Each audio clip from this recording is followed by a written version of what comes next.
Shalom, selamat pagi anak-anakku sekalian. Apa kabar semuanya? Bapak harapkan semua anak-anakku dalam keadaan sehat dan selalu dilindungi oleh Tuhan. Baik, sebentar lagi kita akan belajar. Nah, materi kita hari ini dari bab 1 bagian B, lingkungan turut mengembangkan diriku sebagai perempuan atau laki-laki.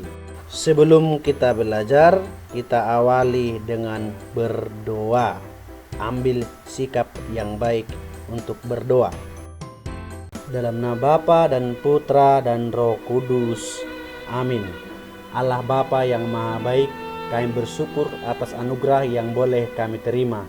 Engkau telah menciptakan kami sebagai perempuan atau sebagai laki-laki. Hari ini kami bersama-sama akan mendalami anugerah ciptaan-Mu itu dalam pelajaran agama ini. Semoga kami semakin menyadari akan kasih-Mu dan mampu menjaga dan mensyukurinya sebagai anugerah terindah dalam hidup kami. Dalam nama Bapa dan Putra dan Roh Kudus. Amin. Anak-anakku yang dikasihi oleh Tuhan, pada pelajaran kali ini, sebelum memulai, marilah kita mengetahui apa tujuan pembelajaran dari materi hari ini. Nah, yang pertama, membandingkan kebiasaan permainan laki-laki dan perempuan. 2. Membandingkan kebiasaan laki-laki dan perempuan. 3. Menghubungkan kondisi keluarga terhadap perkembangan anak. 4. Menyimpulkan isi kitab suci Injil Lukas 2 ayat 41 sampai 52. Nah, sebelum kita masuk lebih jauh, anak-anak, marilah kita mengetahui apa itu lingkungan atau apa sebenarnya arti dari lingkungan. Lingkungan adalah semua tempat di mana kita berada untuk melakukan aktivitas. Baik anak-anak, ada beberapa macam lingkungan. Berikut ini macam-macam lingkungan. Yang pertama, lingkungan keluarga. Kedua, lingkungan sekolah. 3, lingkungan alam. 4, lingkungan desa. 5, lingkungan kota.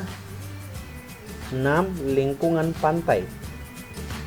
Nah, anak-anakku, akan kita bahas contoh-contoh atau ciri khas dari masing-masing lingkungan yang berhubungan dengan manusia atau orang-orang yang tinggal di dalamnya.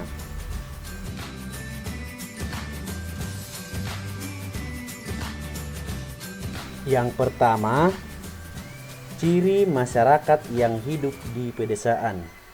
Biasanya memiliki sikap atau perilaku yang sabar, sederhana, dan mudah diajak untuk bekerja sama. Contohnya bisa kita lihat dalam gambar. Misalnya, mereka membangun rumah bersama-sama, atau juga bekerja bakti, atau membersihkan lingkungan secara bersama-sama. Yang kedua, ciri masyarakat yang hidup di perkotaan, yaitu kurangnya peduli dengan lingkungan, berpikiran maju, suka terburu-buru atau tergesa-gesa. Seperti yang ada dalam gambar berikut ini.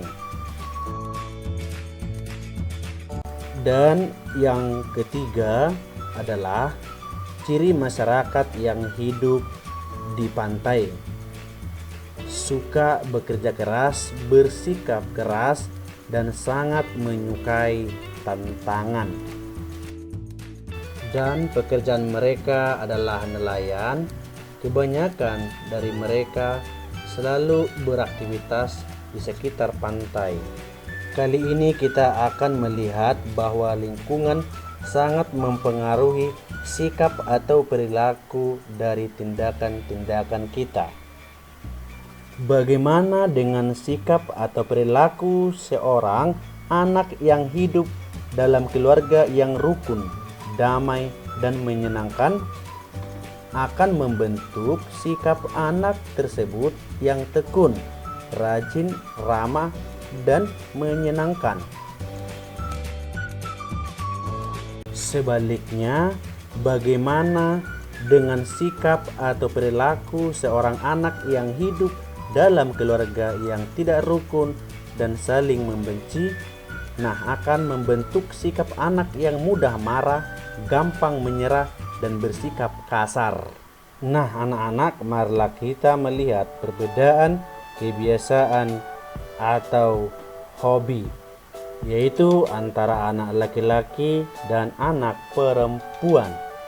Nah, yang pertama bisa kita melihat anak laki-laki punya hobi yang berbeda dengan anak perempuan. Salah satu contohnya adalah mereka suka bermain bola.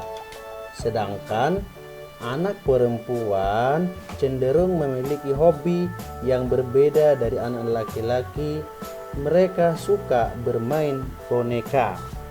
Seterusnya, marilah kita lihat bagaimana Yesus tumbuh dan berkembang, dan lingkungan di sekitar dia sangat mempengaruhi Yesus untuk tumbuh dan berkembang. Yang kita tahu adalah Yesus merupakan orang Yahudi, bangsanya adalah bangsa Yahudi. Ia tinggal dengan orang tuanya di antara orang-orang sebangsanya.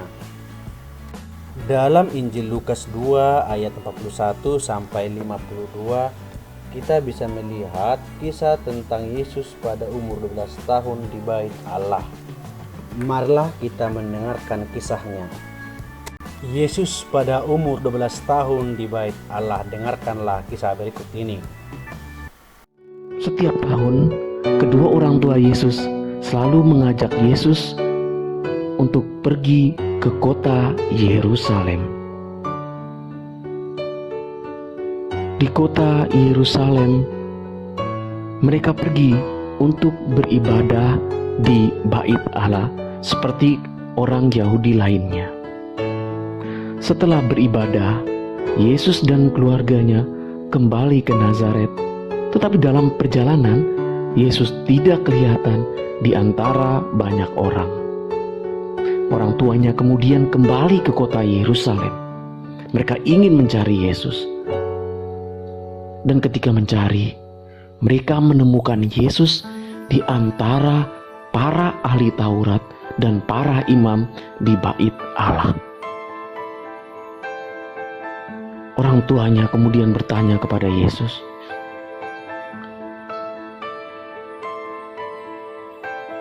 "Nak, kami begitu cemas mencarimu." Tetapi Yesus menjawab, "Tidakkah aku harus berada di rumah Bapakku?" Anak-anak sekalian, Bunda Maria ibunya menyimpan semuanya dalam hati dan merenungkannya.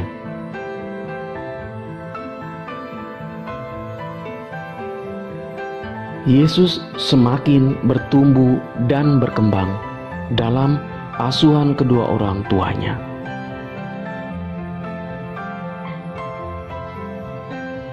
Anak-anak yang terkasih, kita telah melihat bagaimana kisah Yesus dalam Injil Lukas 2 ayat 41 sampai 52. Kisah di mana Yesus pada umur 12 tahun di Bait Allah. Dari kisah Yesus ini, anak-anak kita bisa belajar bahwa patuh dan taat kepada perintah orang tua, dan yang kedua belajar dengan giat, dan yang ketiga mengasihi sesama. Nah, anak-anakku, apa pesan yang bisa kita dapatkan melalui pelajaran ini? Pesannya adalah yang pertama, selalu menjaga lingkungan tempat kita tinggal. 2. Patuh dan taat kepada perintah orang tua. 3. Menghargai sesama, laki-laki maupun perempuan. 4. Saling membantu dan bekerja sama tanpa melihat jenis kelamin, suku, dan agama. Baik anak-anak, marilah kita akhiri pembelajaran ini dengan berdoa. Marilah kita berdoa dalam nama Bapa dan Putra dan Roh Kudus. Amin. Ya Tuhan, kami bersyukur atas lingkungan dan alam ciptaan yang Engkau berikan kepada kami. Ajarilah kami untuk selalu bersyukur atas semua pemberian-Mu melalui setiap sikap dan tingkah laku kami yang baik. Semoga kami dapat bertumbuh dan berkembang dengan baik dalam lingkungan yang baik dan juga melalui orang-orang yang Kau pilih untuk membimbing dan menuntun kami. Demi Kristus Tuhan pengantara kami. Amin. Dalam nama Bapa dan Putra dan Roh Kudus. Amin. Sekian dan terima kasih. Shalom.